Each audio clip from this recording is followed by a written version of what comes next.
자, 그렇다면 여러분들이 생각하시는 대로 집값이 폭락할까? 라는 부분을 좀 살펴볼게요.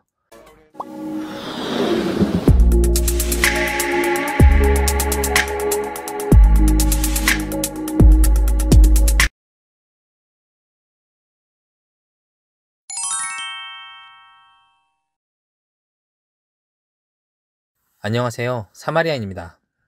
어제죠. 6.17 부동산 대책이 발표된 지 한 달도 채 안 된 시점에서 추가로 부동산 대책이 나왔습니다. 말이 많았던 김포, 파주 등의 추가 규제 지역 발표는 없었고요. 양도세, 보유세, 세제 개편안 위주로 강화 대책이 발표되었습니다. 긴급으로 어떤 내용들이 포함되어 있고 향후 어떠한 문제들이 발생할 수 있을지 핵심 위주로 소개해 드려볼까 합니다. 지난 6.17 부동산 대책이죠. 그 영상을 못 보신 분들이 있다면 제가 우측 상단에 링크를 남겨 놓을 테니까요. 자, 지난 영상도 참고해 보시면 부동산 정책의 흐름을 이해하시는 데 도움이 되실 것 같습니다. 자, 그리고 오늘 강의에 사용된 예제 파일 역시도 하단 제가 더보기란에 다운로드 링크를 남겨 놓을 테니까요. 나중에 참고하시면 좋을 것 같습니다. 본격적인 강의를 시작하기에 앞서 구독, 좋아요는 영상을 제작하는 제게 큰 힘이 됩니다. 자, 지난 시간에는 7.10 부동산 대책의 핵심 내용들 위주로 정리를 해드렸고요. 오늘은 7.10 부동산 대책을 어떻게 바라봐야 하는지 리뷰를 해보고 앞으로의 전망도 제 나름대로 말씀드려보는 시간 갖도록 하겠습니다. 자, 7.10 대책에 대한 총평입니다. 첫 번째, 이번 대책은 세금 규제 정책이라고 말씀드릴 수 있을 것 같아요. 지난 6.17 대책은 대표적인 대출 규제 정책이었죠. 대출을 옥죄어서 부동산 매수 수요를 차단하겠다, 뭐 이런 거였어요. 자, 하지만 이 정책의 허점 중에 하나가 뭐냐면 결국 현금을 가진 사람은 막을 수 없다는 거였어요. 실제로 비조정 지역에 예를 들어서 김포, 파주 이런 곳들이 이제 풍선 효과가 생겨나서 이미 난리가 났죠.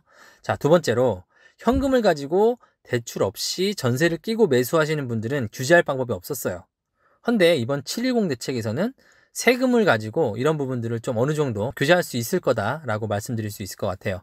자, 6.17 대책과 비교해서 평가를 좀 하자면 이번에는 돈 가진 사람들도 쉽사리 시장 진입이 어려워졌다, 이렇게 말씀드릴 수 있을 것 같아요. 자, 우리가 집을 사고 팔게 되면 크게 세 가지 세금을 맞이하게 됩니다. 자, 집을 살 때 취득세, 또 보유할 때 보유세, 보유세에는 뭐 재산세, 종부세 이런 것들이 있겠죠. 자, 집을 팔 때 양도세, 이런 세 가지가 있거든요. 근데 이번 정책에서는 특이하게도 처음부터 끝까지 이 세 가지 세금을 한꺼번에 손을 댔습니다. 자, 취득세가 3주택자의 경우 12%까지 최대 늘어났는데요. 예를 들어서 5억짜리 집을 하나 더 산다고 하면 기존에 600만 원 정도 내던 취득세가 6천만 원이 되는 거거든요. 여러분들 좀 아셔야 되는 게 취득세하고 양도세는 성격이 좀 다릅니다. 양도세는 수익이 안 나면 안 내도 되는 세금이거든요. 다시 말해서 부동산이 안 오르면 양도세율이 아무리 높아도 세금은 한 푼도 안 내도 된다는 말이에요. 근데 취득세는 주택 가격이 오르든 내리든 상관없이 말 그대로 투자자 입장에서는 날아가는 돈이거든요. 그렇기 때문에 다주택자들이 쉽게 기존 주택을 보유하면서 새로운 주택을 사기가 상당히 꺼려졌다, 이렇게 평가할 수 있을 것 같습니다. 자, 여기서 종부세율도 좀 인상을 했죠. 말 그대로 세금으로 할 수 있는 건 모두 다 이제 때려 넣은 종합 세제 선물 세트다. 이번 대책을 그렇게 평가할 수 있을 것 같습니다. 자, 두 번째로 여러분도 관심 있으실 거예요. 정부가 말한 대로 그러면 집값이 폭락할까? 라는 부분인데요. 이 부분 좀 살펴볼게요. 자, 다주택자를 타겟으로 해서 전방위적인 세금 폭탄 종합 선물 세트를 선물을 했죠. 자, 취득 시점에 취득세 중과 개념이 도입이 되었습니다. 2주택자는 8%, 3주택자 같은 경우는 최대 12%의 취득세가 부과가 됩니다. 자, 보유 시점에 종부세율이 50%에서 최대 100%까지 올랐습니다. 보유세도 굉장히 부담이 커졌어요. 자, 매도 시점을 볼게요. 매도 시점에도 양도세율을 기존 2주택자 같은 경우는 플러스 10%에서 10%를 더한 20%, 3주택자 같은 경우는 20%에서 플러스 30%로 상향을 했습니다. 다시 말하면 3주택자 같은 경우는 결국 최고세율이 최대 72%까지 올라가게 됐습니다. 다시 말하면 다주택자 할 생각은 아예 꿈도 꾸지 말아라 라고 이제 예고편을 날린 거죠. 실제로 현재 부동산 대책이 나온 시점에서 집을 추가로 구매하는 건 엄청난 부담이 될 수밖에 없다라고 말씀드릴 수 있을 것 같아요. 수요는 확실히 줄어들면서 당분간 또 관망세가 지속이 될 것 같습니다. 자, 그렇다면 여러분들이 생각하시는 대로 집값이 폭락할까? 라는 부분을 좀 살펴볼게요. 앞에 이제 이런 내용들을 보면 집값이 엄청 폭락할 것 같지만 이게 그렇게 쉬운 문제가 아닙니다. 여러분이 생각하실 거예요. 살 사람이 없는데? 이번 부동산 대책이 나왔어도 여전히 변하지 않는 게 있습니다. 참고로 지금은 초저금리 시대예요. 때문에 시중 통화량 말 그대로 돈이 엄청 풀려 있습니다. 이 상황은 변하지가 않았어요. 이걸 단기간에 정부가 바꿀 수 있는 상황이 아닙니다. 왜냐하면 코로나 사태로 인해서 전 세계적으로 엄청난 양적 완화 정책이 진행 중에 있습니다. 우리나라 정부가 금리를 올리고 싶어도 옆집, 앞집, 뒷집 분위기가 그렇지가 않기 때문에 혼자 올릴 수가 없다는 얘기예요. 결국 이 시장 상황이 근본적으로 변하지 않는 이상 시장에 엄청나게 풀려있는 이 많은 돈들이 어디론가는 비집고 들어가려고 할 거다라는 거죠. 앞서 제가 취득세랑 양도세가 성격이 다르다라고 말씀드렸듯이 보유세랑 양도세도 성격이 좀 다릅니다. 양도세가 높아지면 집 가진 사람들 입장에서는 집을 팔기가 굉장히 어려워져요. 더군다나 지금 집을 팔 수 있는 사람들 중에 많은 분들이 가격이 이미 상당히 많이 올랐거든요. 불과 2, 3년 전에 서울에 6, 7억 하던 아파트들이 지금 대부분 10억을 호가합니다. 중과세를 맞으면 양도세만 몇 억씩 나올 수 있는 상황이에요. 보유세를 좀 올린다고 해서 이게 쉽사리 팔 수 있는 게 아닙니다. 그럼 어떻게 하냐? 제가 믿는 것 중에 하나가 시장은 위대하다. 시장은 항상 위대하다라는 말이 있거든요. 아마도 처음에는 별의별 방법이나 틈새를 찾아서 피해가려 할 거예요. 양도세 내는 것보다 그게 나으니까. 예를 들어 부부 간 증여나 가족 간 증여, 세대 분리 이런 방법들이 굉장히 많이 늘어나게 될 것 같고요. 아마도 이제 이런 부분들이 늘어남에 따라서 정부는 또 이런 부분들을 막으려는 추가 대책을 조만간 발표할 것 같습니다. 실제로 이미 예전 노무현 정부 때 위장 이혼하시는 분들 굉장히 많았었거든요. 여러분들이 위장 이혼하는 게 아니고요. 그만큼 양도세 왕창 내면서 집을 판다는 게 쉬운 결정이 아니라는 거예요. 양도세가 오르면 오를수록 공급은 더 줄어들게 될 확률이 크다라는 거죠. 세 번째, 그렇다면 유동자금이 어디로 갈까? 라는 부분을 좀 살펴봐야겠죠. 다주택자가 신규 주택을 구매하는 방식으로 투자를 하는 것은 이번 7.10 대책으로 상당 부분 어려워졌다라고 볼 수 있을 것 같습니다. 기존에 이미 다주택을 보유하신 분들, 그러면 이런 분들은 아마도 포트폴리오 재정비를 고민하실 것 같습니다. 세부담이 더 늘어난다고는 하지만 이미 양도세 부담이 상당히 높은 수준이기 때문에 버티는 분들이 더 많으실 거다라고 생각이 들고요. 그 중에 일부는 파시는 분들도 있겠지만 양도세 폭탄을 맞느니 부부간 증여를 활용해서 보유세 부담을 낮춘다든지 아니면 이참에 세대 분리를 통해서 자녀에게 사전 증여를 한다든지 아니면 반대로 자녀가 집이 많고 집이 없는 부모님이 계시다면 부모에게 역증여를 하는 방법들도 많이 생겨나게 될 것 같아요. 이런 식의 포트폴리오 변경이 활발하게 이루어질 것이다 라고 예측을 할 수 있을 것 같고요. 그리고 다시 똘똘한 한 채의 가치가 올라갈 것으로 보입니다.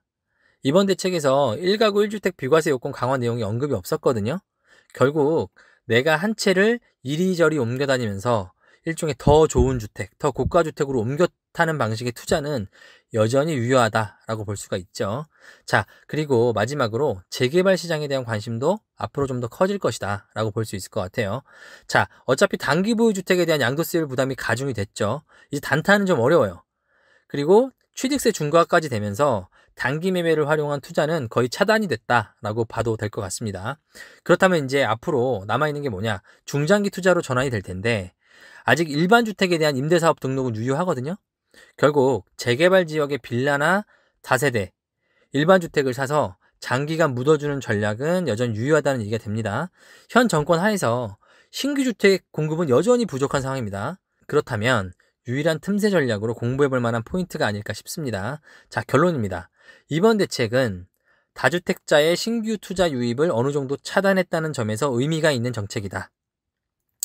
그렇다고 집값이 폭락하겠지라고 생각한다면 그것은 간단한 문제가 아니다 라고 말씀드릴 수 있을 것 같고요. 이전 대책이 그랬듯 이번 7.10 대책 역시 강력하긴 했지만 여전히 수요 차단 정책이다 라는 점, 공급이 없죠. 공급에 대한 대책이 하나도 없어요. 이 부분 좀 한번 유념해 두셔야 될 것 같고요. 자, 그리고 전 세계적으로 초저금리와 양적 완화 정책으로 인해서 시장에 넘쳐나는 현금들은 여전히 갈 곳이 없다는 점도 여러분들이 좀 생각해 봐야 할 포인트가 될 것 같습니다. 자, 3기 신도시 사전 청약 물량을 늘리겠다는 언급은 있었어요.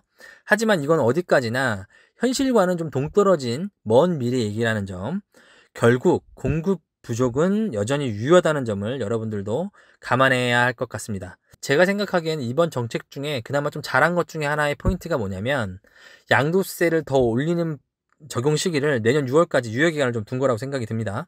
예전에 17년도죠. 파리 대책이었죠. 제가 개인적으로 기억하기로는 그때 현 정부 부동산 정책에 있어서 하나의 커다란 변곡점이 있었다라고 생각하는 포인트가 있었거든요. 뭐냐면 그때 문재인 정부가 처음으로 양도세 카드를 들고 나왔었어요. 이른바 다주택자에 대한 양도세 중과 그다음에 분양권 전매에 대한 양도세율 인상 카드를 들고 나왔었죠. 이게 당시에는 나름 처음으로 들고 나온 세금 정책이어서 그런지 몰라도 제 생각에 시장 반응이 좀 있었다라고 생각을 하거든요. 현 정부 출범 초창기였기 때문에 이때 이 카드가 제대로 먹혀들었다면 사실 이렇게까지 사단이 나진 않았을 수도 있다. 이런 생각이 좀 해봅니다. 그때 뭘 실수했냐라고 좀 살펴보면 앞으로 새로 구매하는 주택이 아니라 아주 오래전에 구매한 주택까지 싸잡아가지고 양도세 중과를 바로 했죠. 예. 그러니까 어떻겠어요? 투기 수요가 있다고는 해도 우리나라 전 국민 투기꾼은 아닐 거잖아요. 그 양도세 폭탄을 맞기 두려우니까 그냥 매물 거두고 버틴 거예요.